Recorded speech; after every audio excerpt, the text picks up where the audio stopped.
سعودی عرب کی گلیوں سے شروع ہوا وہ سفر جس نے ایک چھوٹی سی دکان کو فاسٹ فوڈ کا بادشاہ بنا دیا۔ یہ ہے وہ کہانی جس میں بروسٹڈ چکن نے البیک تک کا سفر کیا۔ آج جب بھی ہم سعودی عرب اور مڈل ایسٹ کے لوگوں کو دیکھتے ہیں تو ہماری آنکھوں کے سامنے صرف ایک ریسٹورانٹ نہیں بلکہ بہترین کوالٹی، مناسب قیمت اور ایک لاجواب ذائقے کی گارنٹی نظر آتی ہے۔ پر کیا آپ جانتے ہیں اس شہرت کے پیچھے کتنی محنت، کتنے امتحان، کتنا صبر، کتنا وقت چھپا ہوا ہے؟ جدہ کے شہر میں یہ کہانی شروع ہوتی ہے 1970 میں۔ شکور ابو غزالہ ایک فلسطینی سعودی انٹرپرینیور۔ شکور نے دیکھا کہ مارکیٹ میں اس طرح کی چیز لائی جائے جس کی قیمت کم ہو، کوالٹی اچھی ہو اور سب افورڈ کر سکیں۔ انہوں نے اپنی ساری جمع پونجی لگا کر 1974 میں اولڈ ایئرپورٹ روڈ پر ایک چھوٹے سے ویئر ہاؤس میں اپنے سفر کی بنیاد رکھی۔ ان کا کانسیپٹ اس مارکیٹ کے لحاظ سے نیا تھا۔ بروسٹڈ چکن، پریشر فرائڈ چکن جو اندر سے تو جوسی اور باہر سے کرسپی ہوتا ہے۔ انہوں نے یہ کنسیپٹ سعودی مارکیٹ میں نیا انٹروڈیوس کروایا۔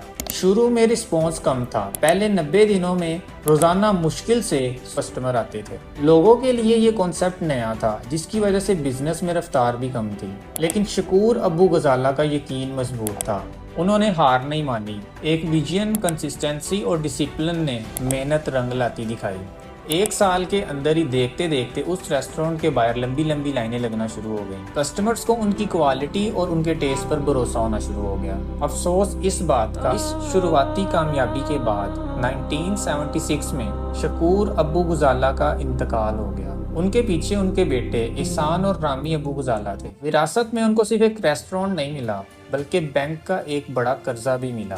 نوجوان بھائیوں کے لیے یہ ایک آگ کا دریا تھا۔ دونوں بھائیوں نے مل کر صبر اور شکر سے یہ قرض تھوڑا تھوڑا کر کے چکایا۔ انہیں پتا تھا کہ اس مارکیٹ میں صرف کوالٹی کام نہیں آئے گی، انہیں کچھ الگ کرنا ہوگا۔ 1984 میں گہری ریسرچ کے بعد رامی ابو غزالہ نے ایک ریسیپی بنائی۔ 18 سیکرٹ ہربز اور سپائسز کا راز تھا وہ۔ اس ریسیپی نے البیک کو وہ انوکھا ذائقہ دیا جو آج تک ان کی پہچان ہے۔ اس نئے ذائقے کے ساتھ البیک کی رفتار اور تیز ہو گئی۔ 1986 میں یہ ایک ٹریڈ مارک بن گیا اور اس کے بعد سب سے بڑا قدم لیا 1990 میں جب اس کی پہلی برانچ مکہ المکرمہ میں کھولی گئی۔ حج اور عمرہ کے دوران زائرین کے لیے البیک کا کھانا جسم کی طاقت بننے لگا۔ 1998 میں البیک نے مینا میں سیشنل لوکیشن شروع کیے تاکہ وہ حج کے حجاج کو بہترین طریقے سے سرو کر سکے۔ پھر دیکھتے ہی دیکھتے 2001 میں البیک مدینہ تک بھی جا پہنچا۔ البیک نے دکھا دیا کہ ان کا مقصد صرف پیسہ کمانا نہیں ہے بلکہ ان لوگوں کو اچھی خوراک دینا ہے جو عبادت کرنے آتے ہیں۔ لوگوں نے اسے صرف کھانا نہیں بلکہ اللہ تعالیٰ کی طرف سے ایک انعام سمجھنا شروع کر دیا۔ کئی سالوں تک البیک صرف سعودیہ کے ویسٹرن میں